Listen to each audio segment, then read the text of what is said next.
민수기 21장 1절에서 20절까지 말씀을 우리가 목소리를 읽겠습니다. 네겝에 거주하는 가나안 사람 곧 아라스의 왕이 이스라엘이 아달림 길로 온다함을 듣고 이스라엘을 쳐서 그중 몇 사람을 사로잡은지라.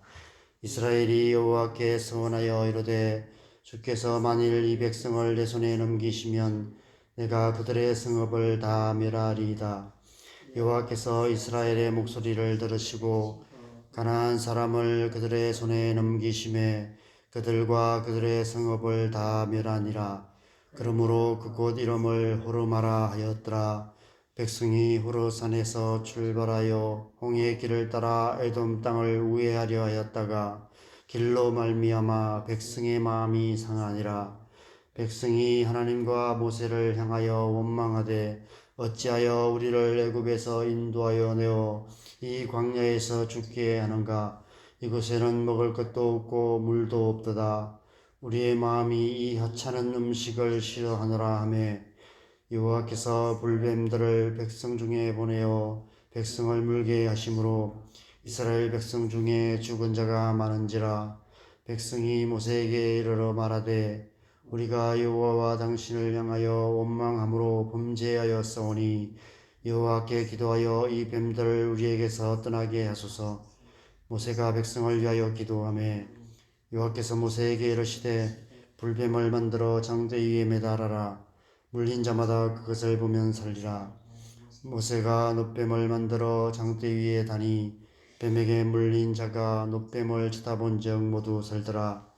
이스라엘 자손이 그곳을 떠나 오봇에 진을 쳤고 오봇을 떠나 모압 앞쪽 해돋는 광야 이에아바림에 진을 쳤고 그 길을 떠나 세렛 골짜기에 진을 쳤고 그 길을 떠나 아모리인의 영토에서 흘러나와서 광야에 이른 아르논 강 건너편에 진을 쳤으니 아르논은 모압과 아모리 사이에서 모압의 경계가 된 곳이라. 이러므로 여호와의 전쟁기에 일렀으되 수바의 와흡과 아르논 골짜기와 모든 골짜기의 비탈은 아르고를 향하여 기울어지고 모압의 경계에 닿았도다 하였더라. 거기에 브엘에 이르니 브엘은 여호와께서 모세에게 명령하기를 백성을 모으라. 내가 그들에게 물을 주리라 하시던 우물이라. 그때에 이스라엘이 노래하여 이르되 우물물아 솟아나라. 너희는 그것을 노래하라. 이 우물은 지휘관들이 팠고 백성의 귀인들이 규와 지팡이로 판 것이로다 하였더라. 그들은 광야에서 마따나에 이르렀고 마따나에서 나할리엘에 이르렀고 나할리엘에서 바못에 이르렀고 바못에서 모압들에 있는 골짜기에 이르러 광야가 내려다 보이는 비스가 산 꼭대기에 이르렀더라. 아멘. 어느새 40년의 광야의 시간이 훌쩍 지나고 다시 가나안 땅을 향하는 이야기가 펼쳐지고 있습니다. 우리의 인생만큼이나 세월이 빨리 지나간 것 같습니다. 그동안 출애굽 1세대들은 하나님의 말씀대로 광야에서 다 죽어 소멸되고 말았습니다. 이제 출애굽 2세대들이 주축이 되어서 하나님의 약속의 때에 맞춰서 약속의 땅으로 올라가고 있는 이야기가 펼쳐지고 있습니다. 10년이면 강산도 변한다는데 광야 40년 동안 이스라엘 백성들은 과연 얼마나 많이 변화되어 있을까요? 오늘 본문 1절에서 3절의 호르마 사건은 40년 전과는 확 달라진 이스라엘 백성들의 모습을 보여주고 있습니다. 민수기 14장 마지막 절에 보면 40년 전 호르마에서는 하나님의 명령을 거역하고 하나님의 뜻과 상관없이 가나안 땅으로 올라갔다가 아말렉인과 가나안인에게 진멸당한 이야기가 기록되어 있습니다. 그런데 오늘 말씀에서는 하나님의 백성들이 하나님께 서원하고 하나님께 기도하고 하나님의 뜻을 따라서 그 땅에 올라가서 그들을 진멸하고 그곳의 이름을 호르마라 하였다고 기록하고 있습니다. 진멸당한 호르마가 진멸하는 호르마로 바뀐 것입니다. 광야 40년의 시간이 헛되지 않았나 봅니다. 이 정도면 가나안 땅에 들어갈 준비가 된 것이 아닐까요? 그런데 그 다음 본문에 두 가지 중요한 이야기가 기록되어 있습니다. 4절에서 9절의 놋뱀 이야기, 그리고 10절에서 20절에 브엘의 우물 파는 이야기가 기록되어 있습니다. 이 두 이야기는 이스라엘 백성들이 가나안 땅에 들어가기 위해서, 그리고 우리가 이 땅에서 하나님 나라를 살아가기 위해서 반드시 있어야 하는 두 가지 요소를 상징적으로 보여주는 이야기인 것 같습니다. 먼저 4절에서 9절의 불뱀과 놋뱀 이야기는 어떤 의미가 있을까요? 4절에 보면 호르산을 출발하여 홍해길을 지나 에돔 땅을 우회하는 길에서 백성들이 길이 너무 험하니까 여전히 하나님을 원망하는 모습을 보게 됩니다. 겉으로 드러난 호르마에서의 변화된 모습과는 달리 40년 전과 조금도 달라지지 않은 이스라엘 백성들의 본질적인 모습이 드러나게 된 것입니다. 하나님께서 그들 안에 감추어 있는 것들을 빛 가운데 드러내신 것입니다. 그들의 어떠함으로는, 우리의 어떠함으로는 결코 하나님의 약속의 땅에 들어갈 수 없음을 보여주고 계시는 것입니다. 하나님께서 그런 이스라엘 백성들에게 불뱀을 보내심으로 많은 백성들이 죽임을 당하게 됩니다. 그래서 하나님께서 모세를 통해 놋뱀을 만들어 장대에 달게 하시고 불뱀에 물린 자마다 그 놋뱀을 쳐다보면 죽지 않고 살게 하십니다. 과연 이 시점에서 이 이야기가 왜 필요했을까요?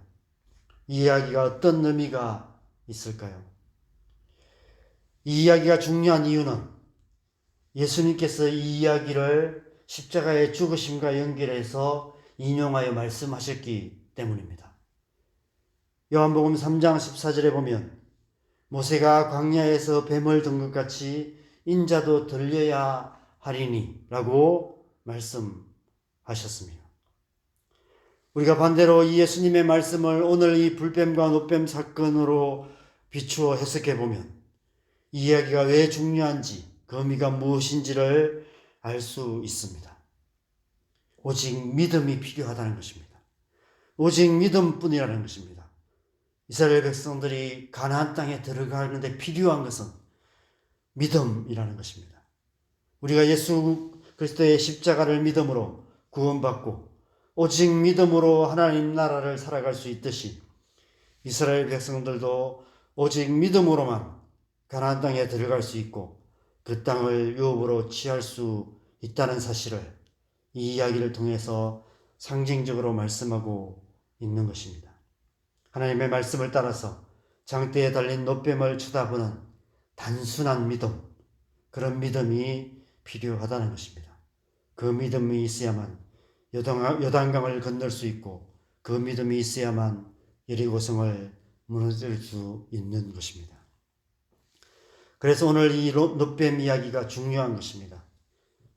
출애굽이 세대들이 다시 광야를 방황하지 않고 가나안 땅에 들어가 그 땅을 유업으로 취하기 위해서 필요한 것이 있다면 오직 믿음인 것입니다.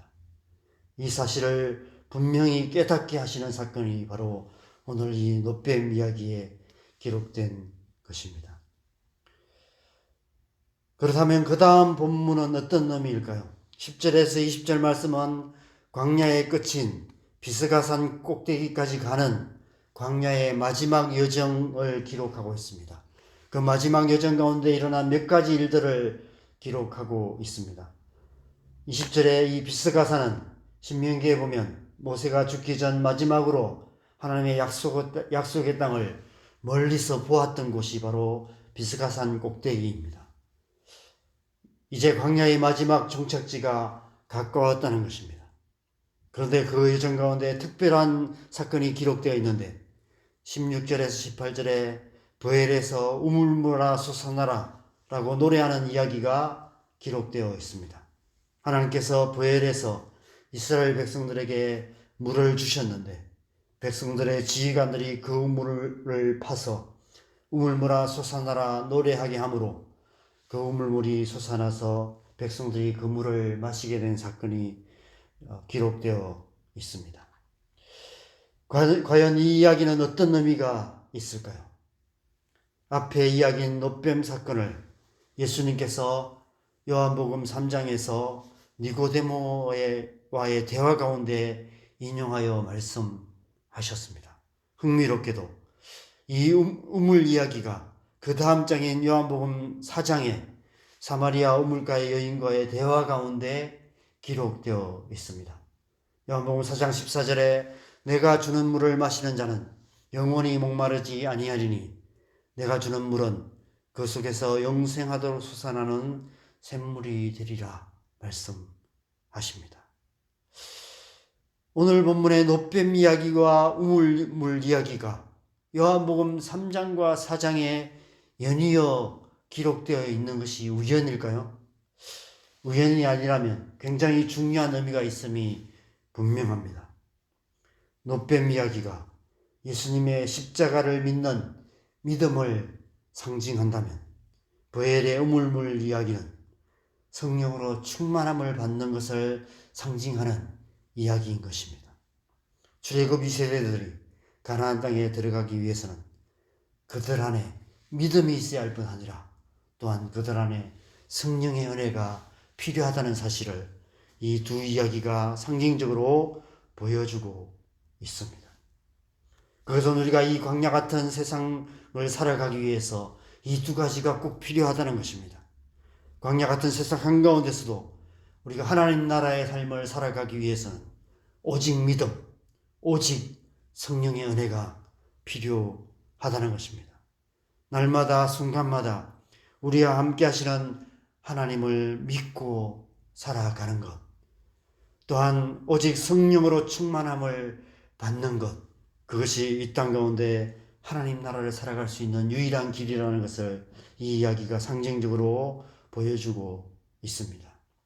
우리가 그렇게 살아갈 때 우리가 찬양하는 찬양처럼 우리가 가는 그곳이 하나님 나라가 될 것이며 우리가 사는 곳이 초막이나 궁궐이나 내 주 예수 모진 곳이 그 어디나 하늘나라가 될 것이라는 사실입니다.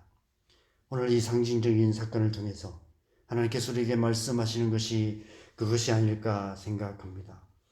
하나님께서 저와 여러분이 오직 믿음으로 오직 성령으로 이 땅에서 하나님 나라를 살아가기를 원하십니다. 저와 여러분의 오늘 하루가 그런 하루 되기를 소망합니다. 오직 믿음으로 오직 성령으로 오늘 하루를 하나님 나라의 삶을 살아감으로 말미암아 우리의 삶을 통해서 우리의 가정에 우리가 살아가는 이 땅에 하나님 나라를 이루어가는 복된 하루 살아가는 저와 여러분 되시기를 주님의 이름으로 간절히 축원합니다. 우리 함께 찬송가 438장 내 영혼이 연총 입어 이 찬양 우리 함께 하시고 기도하는 시간을 갖겠습니다. 찬송가 438장입니다.